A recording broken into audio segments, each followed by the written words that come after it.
maka la yakhafu laumata laim. Sekarang suami saya ngajak saya ke dukun, sekarang ayah saya ngajak saya ke dukun, ya nggak bisa, saya pasti akan menolak. Kenapa? Ini membuat iman saya di mata Allah hapus. Jadi, dan ini adalah nasib akhirat saya. Ayah saya, ibu saya tidak akan bisa memasukkan saya ke neraka, ke dalam surga, sebagaimana mereka juga belum tentu bisa menyelamatkan saya dari neraka. Yang bisa menyelamatkan saya adalah iman saya dan amal saya kepada Allah, dan saya tidak mau iman ini hancur di mata Allah hanya gara-gara ingin patuh pada ayah bunda saya untuk berangkat ke dukun, untuk melakukan perbuatan syirik. Assalamualaikum warahmatullahi wabarakatuh. Semangat selalu dalam beramal di bulan Ramadan. Mari kita melakukan akselerasi amal, di mana tidak cukup dengan apa yang kita lakukan buat diri kita saja, tapi kita merambah amalan kita menjangkau orang lain demi memperbanyak amalan kita. Inilah amalan-amalan yang utama di dalam bulan Ramadan, yaitu memperbanyak puasa, seolah-olah kita mengkloning diri kita menjadi sekian banyak, dan masing-masingnya berpuasa dan pahalanya ngalir ke kita. Itu diberikan petunjuk oleh Allah SWT dan Rasulnya dengan cara berilah berbuka dan makan berbuka orang-orang yang berpuasa, serta sahurnya orang-orang yang untuk berpuasa. Saudara dan sahabat tercinta, sampai hari ini pesantren kita, para pemburu ilmu Allah dan para penghafal Al-Quran kita, para guru-guru dan dai-dainya, serta warga masyarakat yang kita bina dalam iman dan tauhid, seluruh mereka alhamdulillah untuk 1 minggu pertama bulan Ramadan ini sudah terpenuhi sahur dan berbuka mereka. Sekarang untuk hari ke-7, ke-8 dan seterusnya kita menampung selebar-lebarnya, dibuka seluas-luasnya untuk 250 orang saudara-saudari, santriwan santriwati kita, guru-guru dan dai-dai kita untuk sahur dan berbuka mereka. Tafadhal dari antum semua, per 1 orang insyaallah 50.000 sahur berbuka dan program dakwah di bulan Ramadan termasuk di situ. Kita membutuhkan 250 orang per 1 hari. Silakan diantarkan atau ditransfer ke Uzma Care ya, 716-7684-003 Bank Sedah Indonesia atas nama Uzma Care. Tapi ingat, tolong dilebihkan di angka belakangnya, angka 1 ya. Pokoknya kita mengirim 10 juta atau 5 juta 1, 10 juta 1. Berarti tim admin kita langsung paham bahwa ini dimaksudkan untuk membukakan puasa orang-orang yang berpuasa. Semoga apa yang kami sampaikan menjadi gelora dan semangat yang tidak pernah berhenti dari kita semua merangsang dan mengejar ketertinggalan kita dalam amal. Wabil khusus bulan Ramadan, bisa jadi ini adalah Ramadan terakhir kita, jadikanlah ini Ramadan terbaik, terhebat dan terbanyak pahala kita. Barakallahu fikum, ditunggu dan dinanti. Selamat menikmati pahala bersama-sama. Assalamualaikum warahmatullahi wabarakatuh.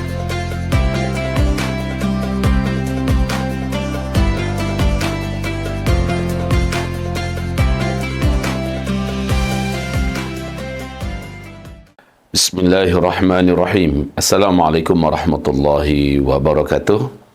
Innal hamdalillahi wa syukralah. Alhamdulillah bi ni'matihi tatimmus salihah. La haula wa la quwata illa billah.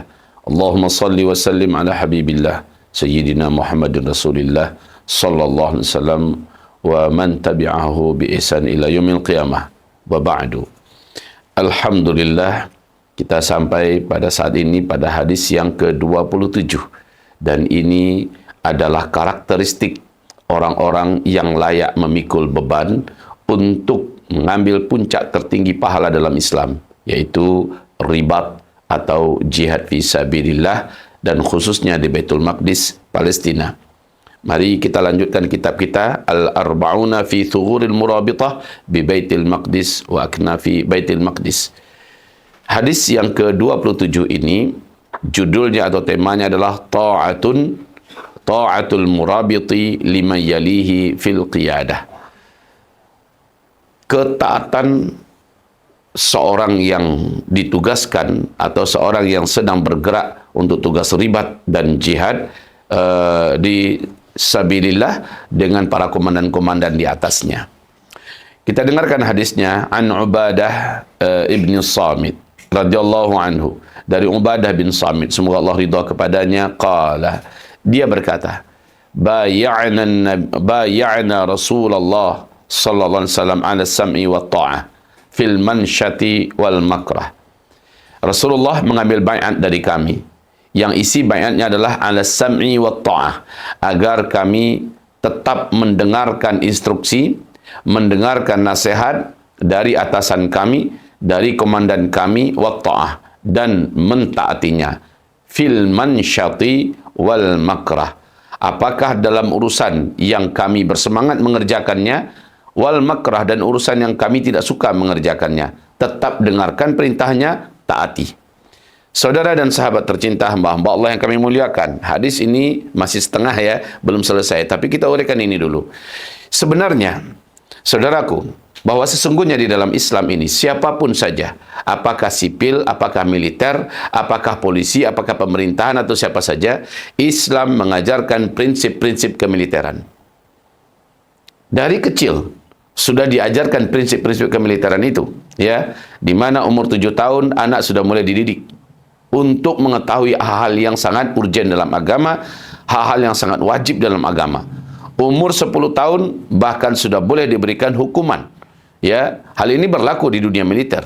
Diberikan hukuman, tetapi hukumannya adalah hukuman pukullah pantatnya, ya, dengan rotankah, dengan sapu lidihkah, ketika dia mulai menelantarkan, tidak sungguh-sungguh dan tidak mengerjakan kedisiplinan solat 5 waktu. Dan terus setiap ada pelanggaran ada hukuman, setiap ada pelanggaran ada hukuman, ada kedisiplinan yang diperketat, ya, di mana di situ tugas guru dan orang tua ada di puncak urusan ini.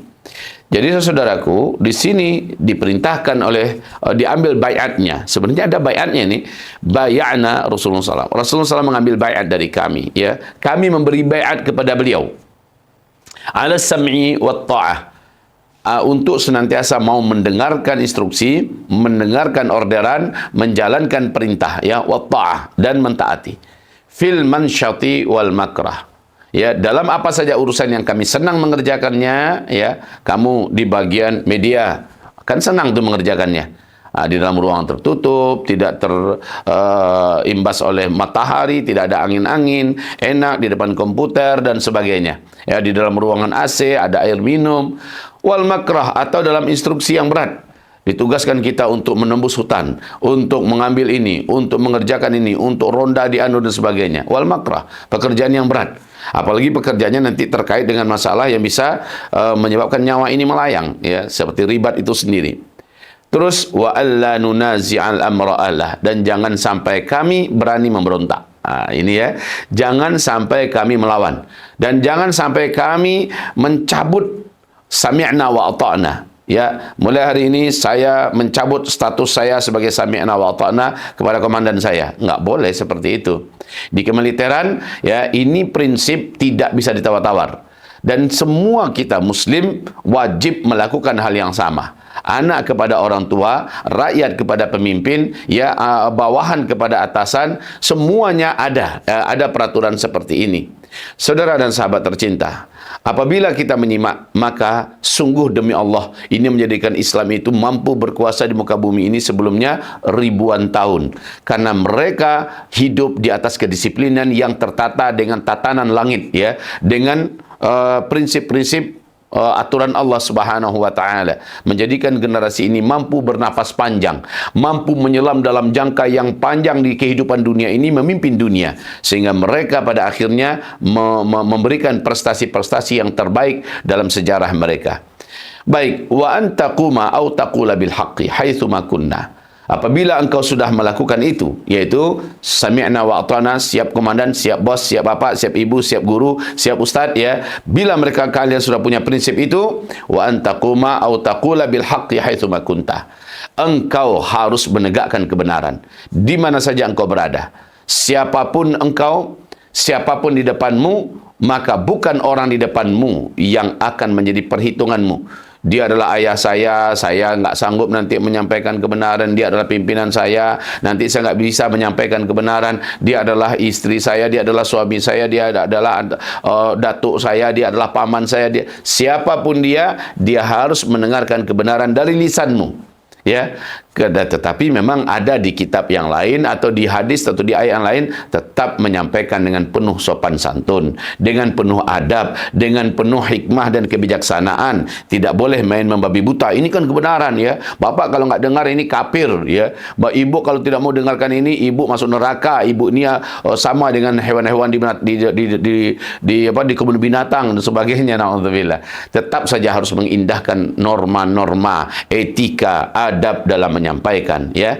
Jadi wa antaqu ma'au taqula bil haqqi haitsu ma kunta. Kita siap diperintah, di waktu yang sama kita juga siap memerintah. Ya, kita siap menerima arahan nasihat, kita juga harus memberikan arahan dan nasihat. Ketika kita menemukan diri kita ini ada dalam keliruan kesalahan, ada yang meluruskan kita, sami'na wa ta'na. Siapapun dia, lakukan itu, siapapun dia. Selama itu benar, kata Ali bin Abi Thalib radhiyallahu anhu, iqbalil haqqa walau kana min fasiq. Di riwayat yang lain, iqbalil haqqa walau kana min saghir. Apa artinya itu? Selama itu benar, terima. Walaupun yang menyampaikannya orang fasik. Selama itu benar, muliakan. Walaupun yang menyampaikannya adalah anak kecil. Ya, kamu anak kecil, ngomong pula kamu, tahu apa kamu? Ya, padahal yang disampaikannya adalah kebenaran. Yang disampaikannya adalah ayat, yang disampaikannya adalah hadis, yang disampaikan adalah aqwalul ulama, ijma' ulama, dan itu benar. Ya, maka orang yang memiliki karakteristik yang mampu untuk memikul amanah untuk berangkat ribat atau jihad di Palestina, di Baitul Maqdis adalah karakter yang sami'na wa ta'na. Maaf ini, saya hafiz Quran 30 juz, saya ini sudah hebat bahasa Arab, fisik saya bagus, saya mau berangkat ke sana. Enggak bisa. Kalau karakter Anda tidak bisa diatur, kalau karakter Anda tidak bisa diberikan arahan dan nasihat, Anda maunya menang sendiri, Anda adalah orang yang one man show, tipe orang yang memang suka bergerak sendiri, enggak bisa.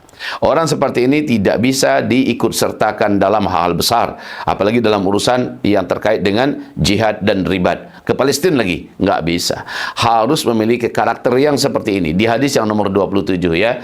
Dan juga sekali lagi tidak sungkan-sungkan menyatakan pendapat, menyampaikan nasihat, memberikan apapun yang akan bermanfaat ya. Selama itu nampak peluangnya, selama itu ada jalannya, maka jangan pernah berhenti. Jangan pernah stop. Saya ini siapalah, saya orang bawahan, saya anak kecil, saya ini siapalah, LC juga nggak selesai, S1 nggak tuntas, saya ini siapalah, cuma tamat SD, tamat SMP. Ya, kalau yang macam ini karakternya, sehingga ketika dia ingin menyampaikan pendapat, dan dia tidak berani, ketika dia ingin menyampaikan nasihat, dia juga tidak punya nyali, yang macam ini nggak usah maju ke depan. Tidak usah ada di garda terdepan di garisan ribat dan jihad. Orang-orang yang berhak ada di garda jihad dan ribat adalah orang yang memiliki karakter, mau dinasihati dan siap memberikan nasihat, mau diperintah dan siap memberikan perintah, mau dipimpin dan siap memimpin. Begitu karakternya ya. Ali bin Abi Thalib, Khalid bin Walid, semoga Allah ridha kepadanya. Beliau dalam memimpin totalitas. Tapi ketika beliau dicopot jabatannya dari kepemimpinan, beliau diletakkan menjadi prajurit biasa, siap dipimpin. Tidak menampakkan sedikit pun kesombongannya. Saya ini sudah dikenal oleh seluruh dunia, komandan panglima tempur terbaik, tak terkalahkan. Sekarang saya jadi prajurit, ya nggak bisa lah. Nggak ada kayak gitu. Ketika beliau jadi prajurit, betul-betul sami'na wa ta'na. Semua arahan apa kata komandannya yang kemarin itu adalah muridnya, tetap saja dia sami'na wa ta'na dengan penuh hormat. Ini dia karakter-karakter yang layak menjadi murabit dan mujahid. Faham ya sampai di sini? Lanjut. La nakhafu fillahi laumata laim. Dalam rangka engkau menegakkan kebenaran, engkau menyampaikan kebenaran, engkau memberikan nasihat dengan kebenaran, engkau tidak peduli apa kata orang. Kata orang apa, terserahlah. Yang saya cari bukan wajah orang, yang saya harapkan bukan pahala dari orang. Orang tak bisa memberikan saya pahala. Yang saya kejar itu bukan surga yang orang punya. Orang itu punya surga apaan sih? Ada di dunia ini dia punya surga? Tidak. Emangnya bisa dia di akhirat masukkan kita ke surga? Kan juga tidak. Kalau begitu, ngapain juga pendapat dia, ngapain juga pandangan dia akan menjadi prioritas kita untuk berbuat. Saya nggak pedulilah, walaupun komandan saya, walaupun atasan saya, ibu bapak saya nggak ridha, tapi ini perintah Allah, saya akan jalankan. Ya, saya akan jalankan. Allah nyuruh saya pakai jilbab. Apapun kata ayah saya nggak setuju. Suami saya nggak setuju. Nggak ada cerita. Saya akan jalankan. Begitu ya. Maka la yakhafu laumata laim. Sekarang suami saya ngajak saya ke dukun. Sekarang ayah saya ngajak saya ke dukun. Ya nggak bisa, saya pasti akan menolak. Kenapa? Ini membuat iman saya di mata Allah hapus. Jadi, dan ini adalah nasib akhirat saya. Ayah saya, ibu saya tidak akan bisa memasukkan saya ke dalam surga, sebagaimana mereka juga belum tentu bisa menyelamatkan saya dari neraka. Yang bisa menyelamatkan saya adalah iman saya dan amal saya kepada Allah, dan saya tidak mau iman ini hancur di mata Allah hanya gara-gara ingin patuh pada ayah bunda saya untuk berangkat ke dukun, untuk melakukan perbuatan syirik. Jadi dalam hal ini la nakhafu fillahi laumata laim. Tidak pernah takut dalam rangka mendapatkan ridha Allah, dalam rangka menjalankan perintah Allah, apapun cacian orang mencaci, apapun kemarahan orang yang marah, apapun kekesalan orang yang kesal, apapun kekecewaan orang yang kecewa, terserah. Ya, ini adalah prinsip Muslim yang berkarakter, mukmin yang memiliki kepribadian, dan pantas orang macam ini insya Allah Taala dipikulkan kepadanya amanah untuk menjadi sosok petempur, pejuang, mujahid, murabit di medan tempur di Palestina, di Baitul Maqdis, atau mungkin saja di Indonesia.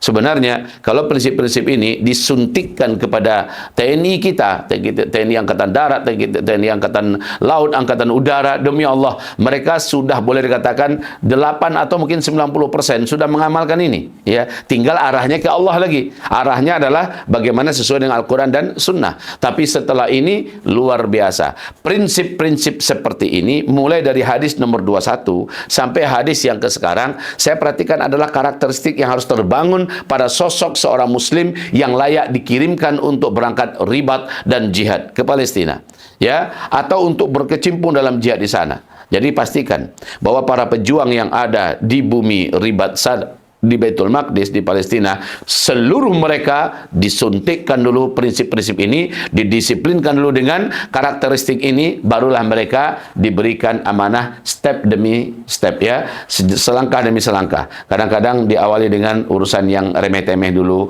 lanjut diuji, sambil dilihat, diuji kemampuannya dalam disiplin bagaimana, kemampuannya dalam menuntaskan kerjaan gimana, kemampuannya dalam memikul amanah bagaimana, terus diuji, lalu naik sedikit ke atas, kemudian diuji lagi di sana, naik lagi. Semakin dia teruji, barulah dia nanti akan memikul beban, siap di garda terdepan untuk bertempur. Karena ketika bertempur ini urusannya nyawa. Kalau dia sedikit saja lengah dan lalai, sedikit saja tidak disiplin, bisa nyawanya atau nyawa orang-orang sekitarnya yang akan menjadi taruhan. Ya, kalau dia salah saja sedikit, kurang perhitungan, kurang kedisiplinan, dia akan mengorbankan nyawa yang tidak harus ditumpahkan darahnya. Ya, ini penting sekali diketahui. Kalau belum memiliki karakter ini, mimpi itu. Hanya mengandalkan hafiz Quran, hanya mengandalkan dewasa Arabnya bagus, hanya mengandalkan fisiknya bagus, ya, lalu duitnya banyak, dia bisa berangkat ke sana, ya nggak bisa, nggak akan dipakai, dan nggak boleh kepakai. Orang macam ini bahaya. Baik ya, kalau begitu harus punya prinsip begini. Mudah-mudahan apa yang kami sampaikan ini memberikan kekuatan dalam pemaknaan kita terhadap begini toh seorang muslim. Ya, karena ajaran ini bukan hanya untuk militer aja, ya. Ajaran ini berlaku untuk seluruh umat ini, ya, mulai dari anak, mulai sampai kepada orang tua, sampai kepada guru, sampai kepada murid, sampai kepada siapa saja, wajib menerapkan prinsip-prinsip hadis ini. Apalagi khusus untuk berangkat buat urusan-urusan yang berkaitan dengan darah. Hayyakumullah, jazakumullah khairan katsira, barakallahu fikum. Assalamualaikum warahmatullahi wabarakatuh.